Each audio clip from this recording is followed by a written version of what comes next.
તો મિત્રો અમારી લાઈફ છે ને એકદમ બોરિંગ થઈ ગઈ છે ને આજે છે રવિવાર ને રવિવારે મેં જો 5:30 વાગે ઘરે આવ્યું. કામ પતતું નથી ને ઘણી જગ્યાએ જવું છે, અમારે જવાતું નથી. અમારા છાયાને કેટલો શોખ છે બહાર ફરવા જવાનો. ક્યાં અમારું આમ જ એવું લઈને બેઠા છે ને, અમારો ધંધો જેવો છે ને ત્યાં જવા એવું રાખ્યું જ નહીં. માન નોકરી કરતા હોય હે ને રવિવારે રજા મળે, શનિવારે આપણે પાડી દેવાની તો 2 રજા મળે એમાં ક્યાંય ફરી આવવા. પણ શું કરે મિત્રો, હવે કામ જ એવું છે. તો હવે રવિવારે રજાની મતલબ અમારે છે ને 365 દિવસ ચાલુ જ હોય. કશે જવું હોય ને તો આમ ઘાય કરતા જાય ને ઘાય કરતા આવવું પડે.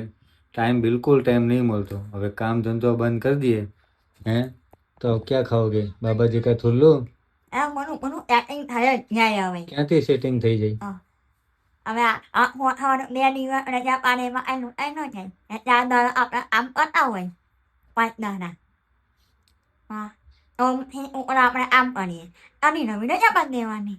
પછી બધું કામ અટવાઈ જાય તો પછી આપણે સ્ટોક ન હોય માલનો, બરાબર ને ઓર્ડર આવી ગયા, ઓર્ડર આવી જાય મિત્રો, શું મોકલવાનું પછી શું કરવાનું?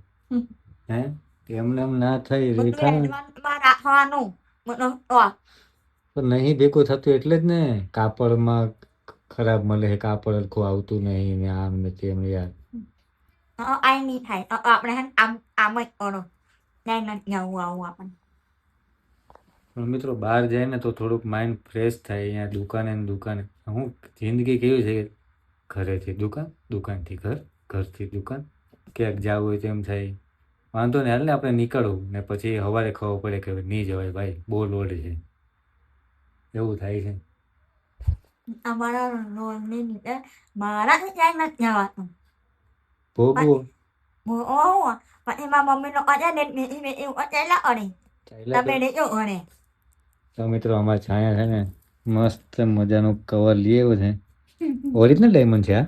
ઓરિજિનલ. હા મિત્રો નબળું તો અમે વાપરતા જ નથી હે ને. રૂપિયા આવે. હવે આ એક ડાયમંડ આમાંથી પડી જાય તો મને કેટલાની નુકસાની જાય? હે એમાં આની ન જાય અમે હાચવું ને નહીં પડે. 200 રૂપિયાનું કવર લઈને પાછા ઓરિજિનલ ડાયમંડ. તમે બોયના બોય પોતાન છે નહીં એવું એમાં તમારી દેખાવમાં મસ્ત છે. અને તો આજે સાંજે શું બનાવવાનું છે? આજે સાંજે મેગી વાળા ભાત ખાજો, બીજું કાંઈ નહીં બનાવવાની. મેં ખાલી મેગી વાળા ભાત છે? નહીં, ટમેટાનું શાક બનાવવાનું ને હાથે ચટણી જેવું. મેગી વાળા ભાત ને ટમેટાનું શાક. આવરે વરસાદ ઢેબરીઓ પ્રસાદ. હા અમારે ત્યાં છે ને હવે વરસાદ ગયો. તડકો આવ્યો પણ વધારે ગરમી લાગે છે.